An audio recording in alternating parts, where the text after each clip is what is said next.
Share बाजार अभी कितना नीचे गिरेगा और यहाँ से कब ऊपर चढ़ेगा, ये बहुत ही बड़ा विकट सवाल है। और आज का दिन भी बड़ा खतरनाक है इस मायने में। भारत में छुट्टी है गुरु पर्व की, लेकिन जापान और कोरिया के शेयर बाजार 3-3% गिर के बंद हुए हैं और वहाँ एक तरह से हाहाकार मचा हुआ है। सॉफ्ट बैंक का शेयर 2 दिन में 14% से ज़्यादा गिर चुका है और कहा यह जा रहा है कि एआई का बुलबुला फूट गया है। तो एआई का बुलबुला फूट गया है कि खबर के बीच मॉर्गन स्टैनली का कहना है भारत का शेयर बाजार अब रिकवर होने की तैयारी कर रहा है, क्योंकि ग्रोथ साइकिल में रिबाउंड शुरू हो गया है। यानी ग्रोथ का जो साइकिल है वो अब उसकी गिरावट का सिलसिला बंद होकर यहां से अब रिकवरी यानी तेजी आने के आसार दिखाई पड़ रहे हैं और वो सेंसेक्स पर अब 89,000 का टारगेट दे रहा है। मॉर्गन स्टैनली का कहना, हमारा जो बेस केस सिनेरियो है, बेस केस का अर्थ होता है सब कुछ वैसा रहे जैसा हम सोच रहे हैं,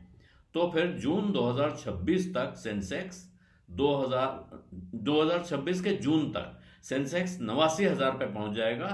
अर्थ हुआ कि सेंसेक्स का ट्रेलिंग पीई 1 साल का करीब 23.5 पे होगा, जो कि इसके 25 साल के एवरेज से ऊपर होगा। बुल केस, ये ध्यान दीजिए, अगर यहां से जो वो सोच रहे हैं उससे बेहतर परिस्थितियां पैदा हो जाती हैं तो फिर वो कह रहे हैं सेंसेक्स 1 लाख पे पहुंच जाएगा। लेकिन अगर बेयर केस रहा यानी चिंता बढ़ाने वाली खबरें ज्यादा आती हैं, जो उम्मीद थी वो पूरी नहीं होती हैं, तो बेयर केस सिनेरियो में 70,000 पे पहुंचेगा सेंसेक्स, ये कहना है मॉर्गन स्टैनली का। हालांकि अभी वो ये कह रहे हैं कि अब बाजार इस बात के लिए तैयार दिखता है कि यहां से तेजी का एक नया सिलसिला शुरू हो, क्योंकि मैक्रो इकोनॉमिक एनवायरनमेंट, जो आर्थिक परिस्थितियां हैं, आर्थिक संकेतक हैं, वो सब अच्छे सुधार का संकेत दे रहे हैं और यहां से ग्रोथ का साइकिल घूम रहा है, उसमें टर्न अराउंड होता हुआ दिख रहा है। यहां इसमें अभी आज की तारीख में अगर आप देखें तो सेंसेक्स और निफ्टी 2.5% नीचे हैं सितंबर के रिकॉर्ड हाई से, और बाकी जो अपने डेवलप्ड और डेवलपिंग कंट्रीज या एशियन मार्केट दूसरे देखिए, उन सब के मुकाबले सेंसेक्स और निफ्टी ने या भारत के शेयर बाजार ने अंडर परफॉर्म किया है, कमजोर परफॉर्मेंस दिखाई है। और कहा जा रहा है इसकी वजह कि यहां ग्रोथ में एक स्लोडाउन दिख रहा था, ग्रोथ में कमी आती दिख रही, ग्रोथ का रेट कम होता दिख रहा था और साथ में वैल्यूएशन ज्यादा थे, यानी कि शेयर महंगे दिख रहे थे। तो यहां पर अब इनका कहना है, मॉर्गन स्टैनली के रिसर्चर्स का, कि भारत में कोई खास तौर पे एआई रिलेटेड ट्रेड्स नहीं है। ये एक और कारण है, जो कारण जापान और कोरिया का बाजार गिरने का है, वो कारण शायद भारत की बाजार के बचे रहने का हो सकता है। भारत और अमेरिका की जो यही कारण था कि बाजार ने अंडर परफॉर्म किया, क्योंकि एआई पे पूरी दुनिया दांव लगा रही थी और भारत में दांव लगाने का मौका नहीं था। दूसरी तरफ भारत और अमेरिका के बीच में जो ट्रेड डील हो रही है, व्यापार समझौता होना है, उसमें जो देरी होती गई उसकी वजह से यहां भारी उतार चढ़ाव रहा और भारत का कुल मिला के भारत एक लो बीटा कंट्री कहलाता है, यानी कि किसी भी चीज का असर उस पर कम होता है। इसीलिए दुनिया भर में इक्विटी बुल मार्केट का असर भी भारत में नहीं दिखाई दे रहा है। लेकिन फिर यही तर्क लागू होता है, अगर गिरावट आती है तो उसका भी असर यहां उस अंदाज में नहीं दिखेगा, कम दिखाई पड़ेगा। लेकिन अब उनका कहना है कि भारत की जो भी अंडर परफॉर्मेंस थी, जो जिस वजह से भारत का बाजार कमजोर दिखाई पड़ रहा था बाकी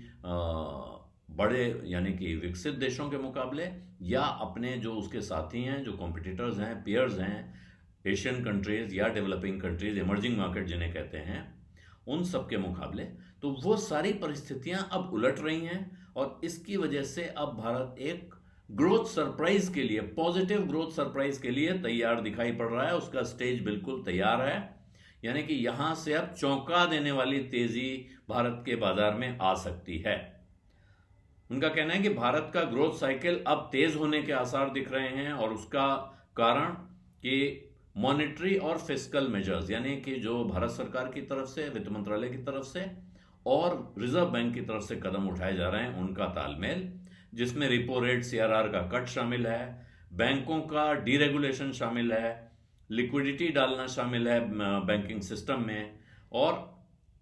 केपेक्स की फ्रंट लोडिंग यानी सरकार की तरफ से जम के पैसा लगाया जाना जो इंफ्रास्ट्रक्चर में, कैपिटल एक्सपेंडिचर में, और लगभग 1.5 लाख करोड़ रुपए की जीएसटी रेट में जो कटौती हुई है, ये सारे मिलाकर मास कंजम्पशन को बढ़ावा देने वाली चीजें हैं, यानी भारत में, जिससे खपत को, खरीद को सहारा मिलता है।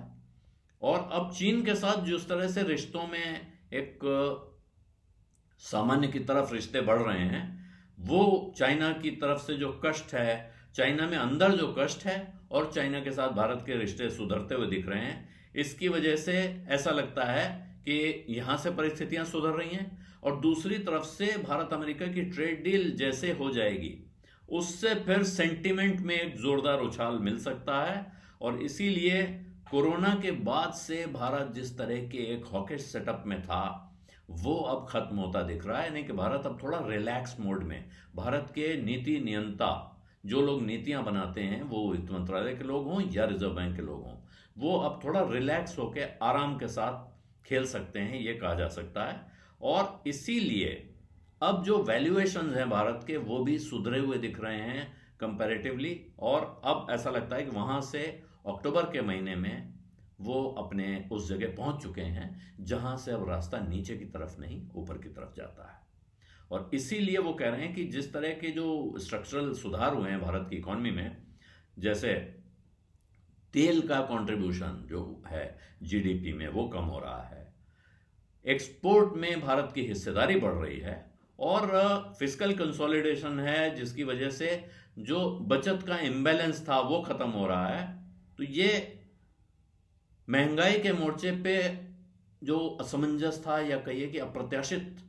खबरें आती थी, वो कम हो रही हैं। तो ये सारा मिलाकर भारत को एक ऐसी जगह पहुंचा रहा है जहां से वो एक तेज रफ्तार ग्रोथ के और लो वोलेटिलिटी के रास्ते में जा रहा है, जहां की उठा पटक, उतार चढ़ाव, बहुत आपको अचानक मिलने वाली, चौंका देने वाली खबरें, नुकसान की तरफ ले जाने वाली खबरें नहीं मिलेंगी, जहां से आपको एक ग्रोथ का सीधा फेज दिखाई पड़ता है। इसी में उन्होंने बेस केस 89,000 जून 2026 तक का दिया है, जिसमें वो 23.5 की ट्रेलिंग पी दे रहे हैं। और 1 लाख, अगर सब कुछ और अच्छा होता है, बढ़िया बढ़िया खबरें आती हैं, तो 1 लाख पे पहुंचेगा सेंसेक्स। और अगर खबरें कमजोर होती हैं, खराब होती हैं, तब भी 70,000 पे जाएगा। यहां मॉर्गन स्टैनली का कहना है कि जो डोमेस्टिक सिक्लिकल सेक्टर्स हैं, वो अब डिफेंसिव के आगे चल जाएंगे, या जिन्हें एक्सटर्नल फेसिंग सेक्टर्स कहते हैं, जो दुनिया की दूसरी इकोनॉमीज के भरोसे हैं, हमारा व्यापार दूसरों से होता है, वहां से हम फायदा कमाते हैं, ऐसे सेक्टर्स के मुकाबले